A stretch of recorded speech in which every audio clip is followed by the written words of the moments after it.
en tanto estemos previos a la Semana del Hogar Cristiano, hablemos de trabajar con el libro de los Proverbios.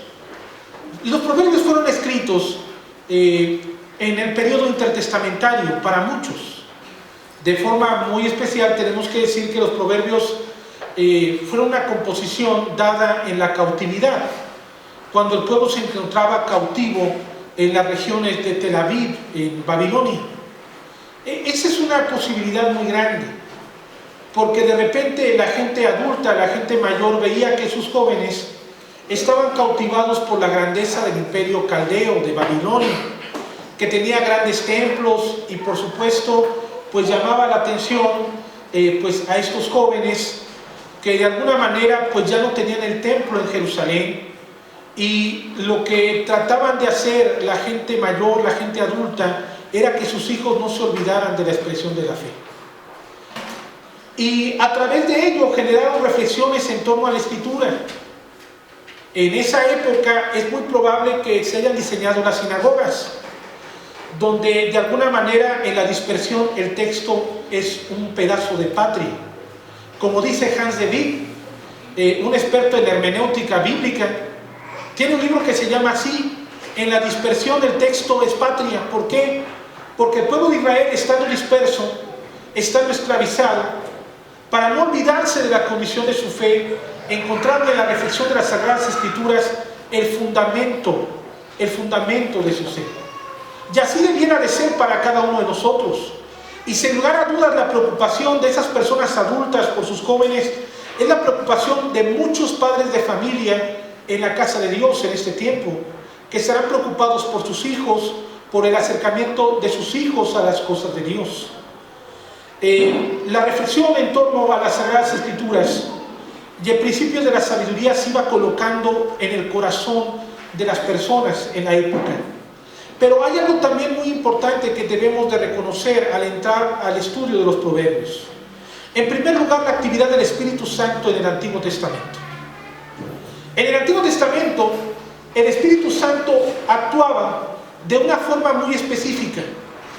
Podría actuar en la dirección de los patriarcas, en la visión de los profetas, pero no actuaba en la generalidad del pueblo. El Espíritu Santo actuaba en personas muy concretas, por ejemplo en los jueces del pueblo de Israel. El Espíritu Santo llegaba a ellos y los llenaba de capacidad para cumplir tareas concretas y específicas. Pero el Espíritu Santo no era cosa de todo el pueblo, sino de algunos, de aquellos que habían sido llamados por Dios para alguna actividad específica. El espíritu profético que se había vertido sobre Moisés. Moisés anhelaba que todo el pueblo de Israel tuviera el Espíritu de Dios operando en sus vidas, para que todos fueran profetas, hombres y mujeres.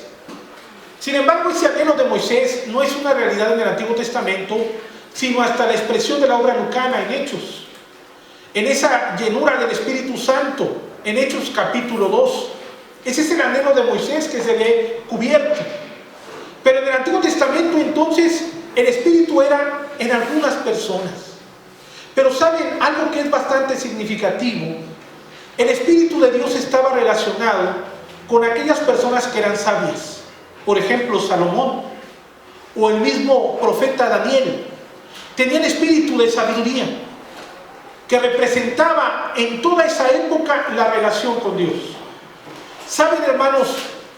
En esos periodos podemos nosotros encontrar que la sabiduría era una manifestación del Espíritu y no a todos les era dado.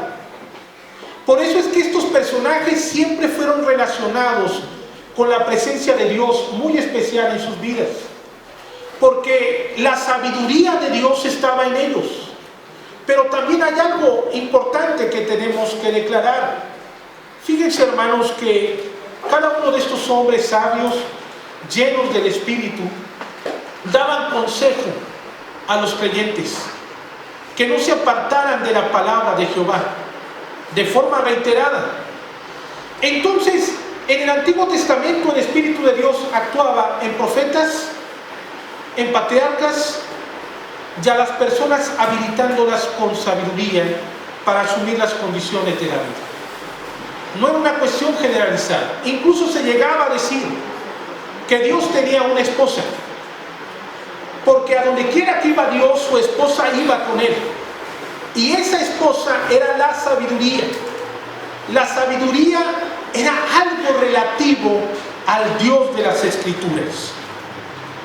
La expresión proverbios que tenemos nosotros manifiesta el conocimiento en cápsulas, en pequeños consejos para los jóvenes.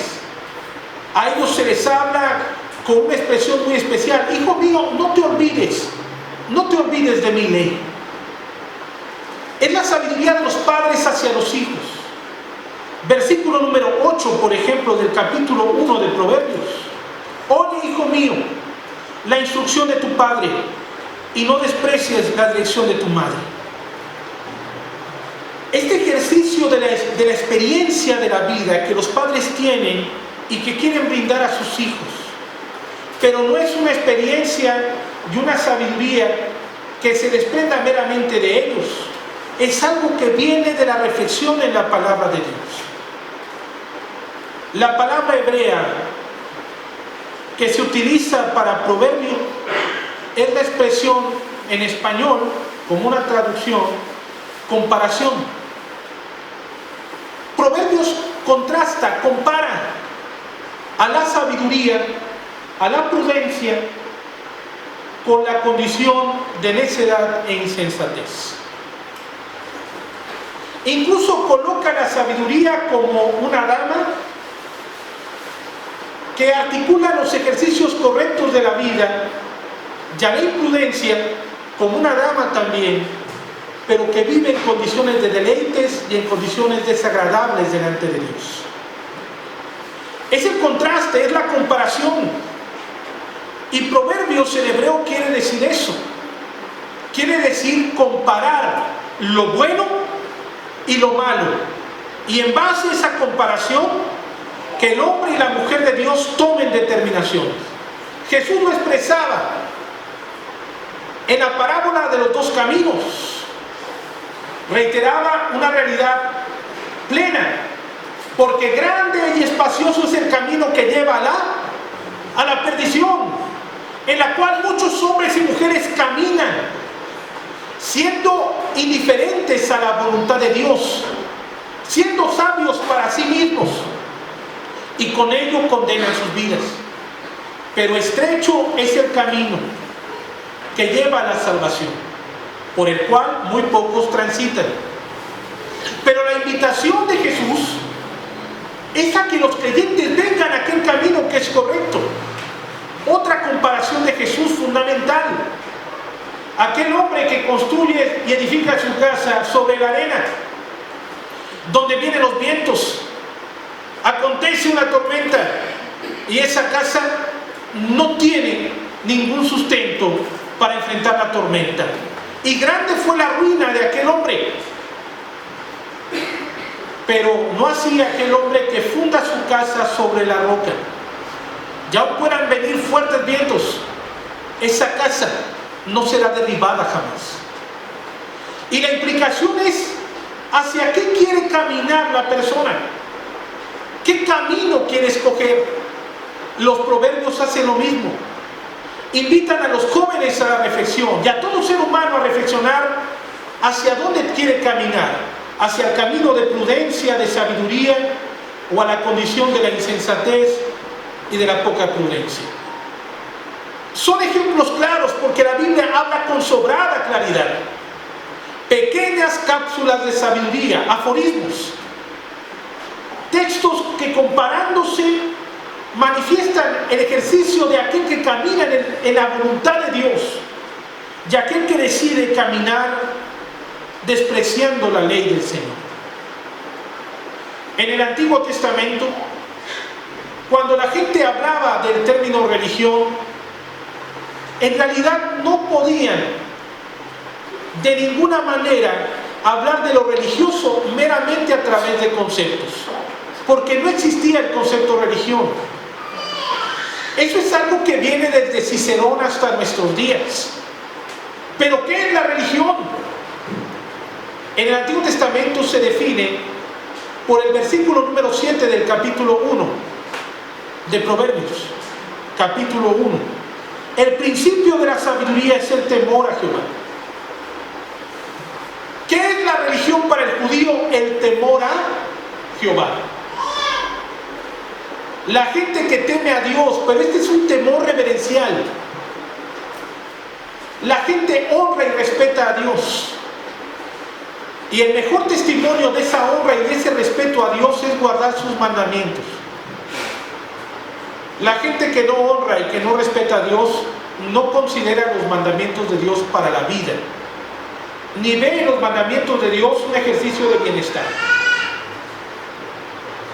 Por eso el principio de la sabiduría es el temor a Jehová, y el temor a Jehová encierra toda la actitud religiosa del creyente del Antiguo Testamento que estará percibido para escuchar la voluntad de Dios. Este libro se le atribuye a Salomón, porque Salomón era el paradigma de toda la sabiduría en el Antiguo Testamento. Aquel rey llamado por Dios para dirigir la vida del pueblo de Israel, y que él pidió puntualmente al Señor: no me des riqueza, no me des la condición de poder político, más bien, Señor, dame sabiduría para dirigir a todo este pueblo. Y como esa sabiduría es relativa al temor a Dios, en consecuencia Salomón fue prosperado en sus decisiones, en su actividad, y fue revestido con el mote de ser el hombre más sabio sobre la faz.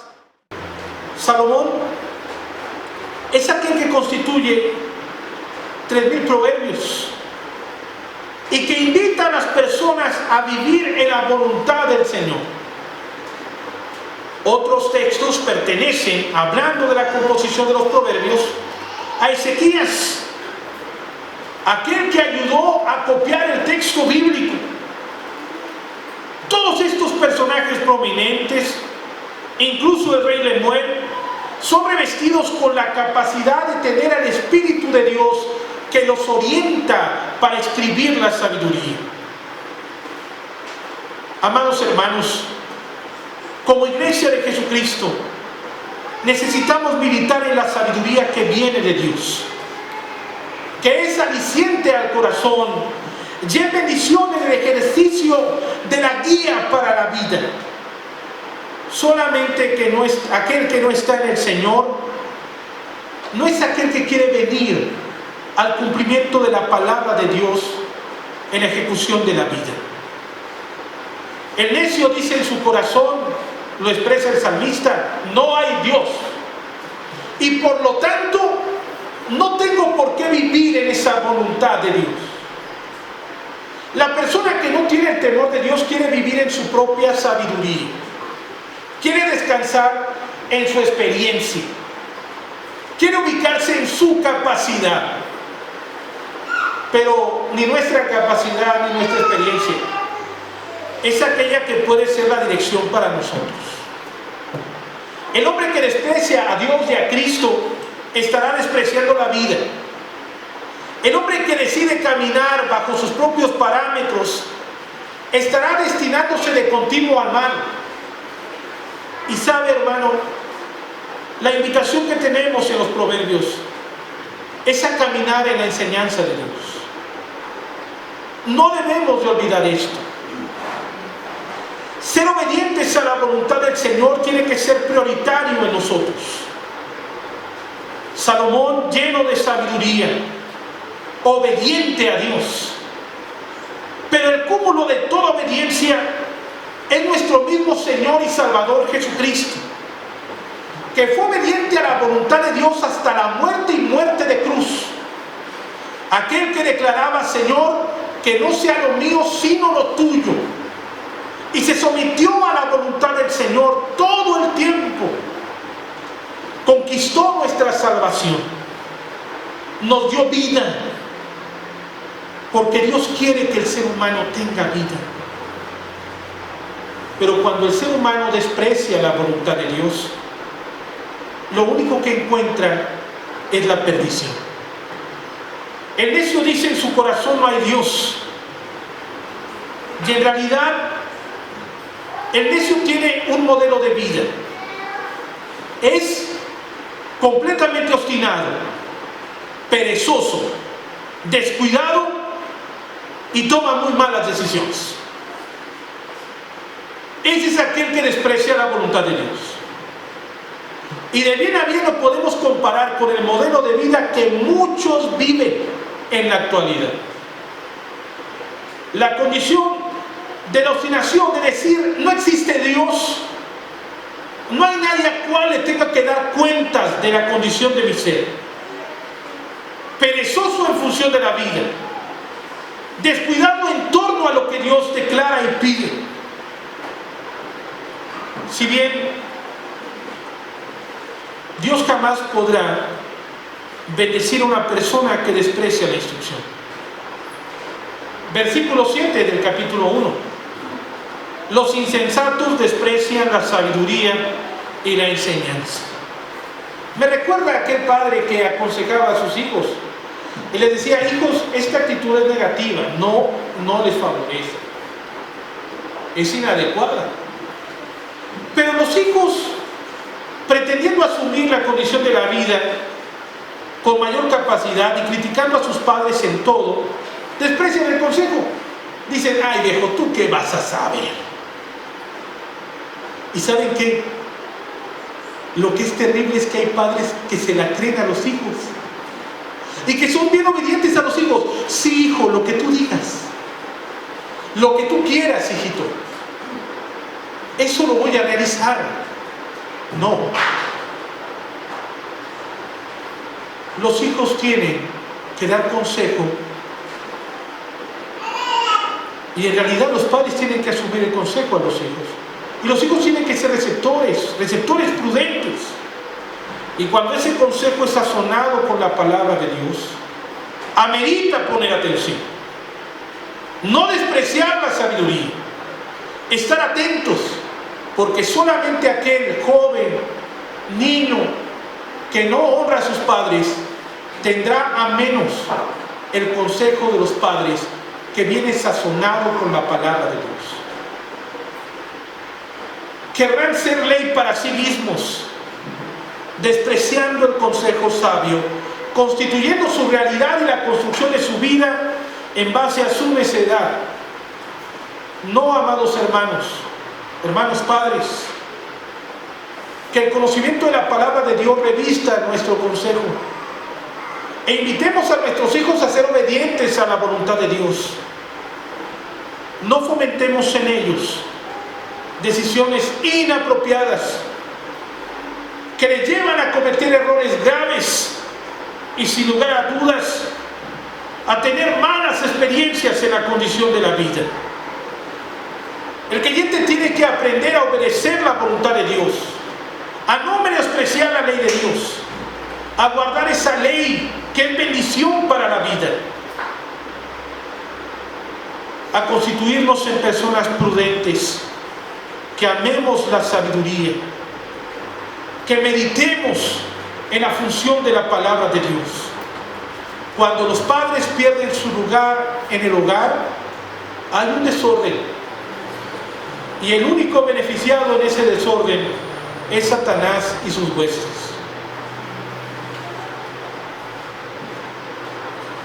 Los proverbios tienen un valor completamente invaluable.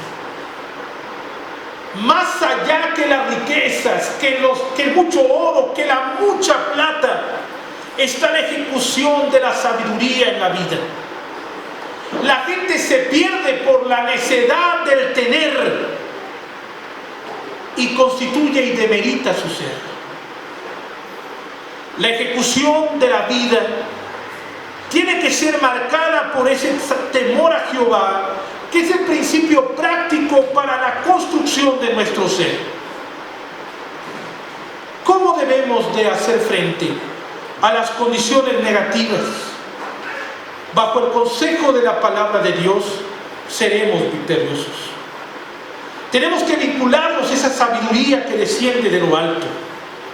Pero si menospreciamos la ley de Dios, si la Sagrada Escritura solamente es un texto que se apertura para expresiones litúrgicas los domingos y no está en nuestra vida, en nuestro corazón y en nuestra reflexión cotidiana, pues entonces estaremos desprovistos en medio de la vida.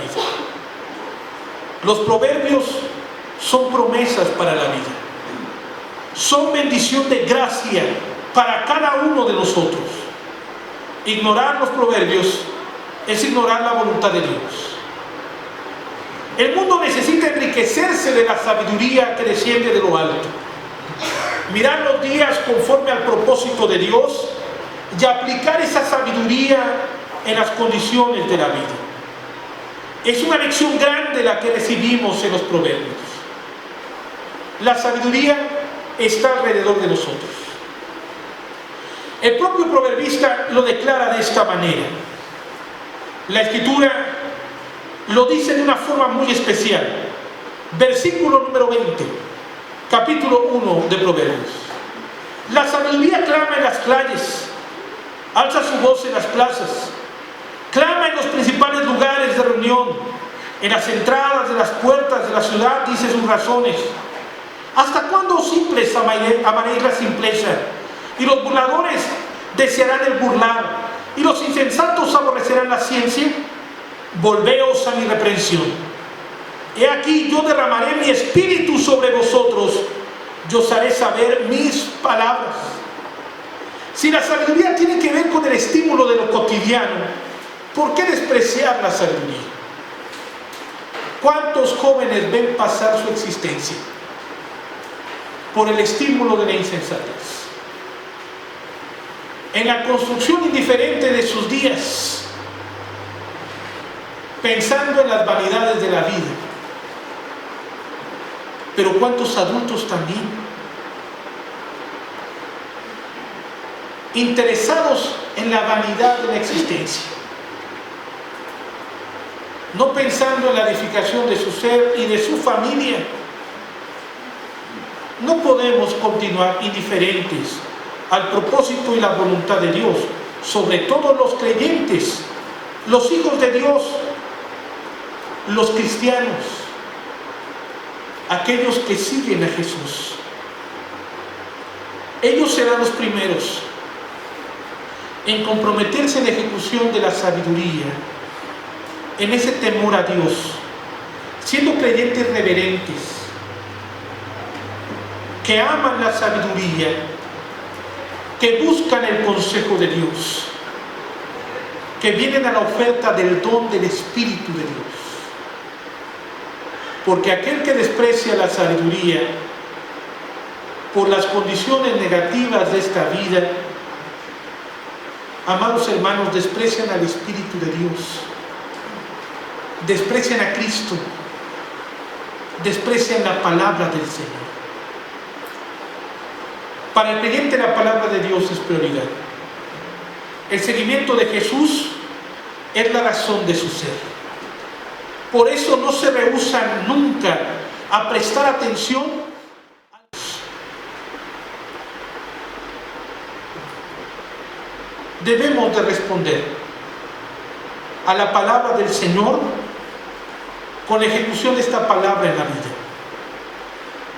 acercándonos a Jesús, el Salvador, el Redentor de nuestras vidas, porque la sabiduría es salvación. ¿Sabe? Ese no es un principio gnóstico. Esa es una realidad.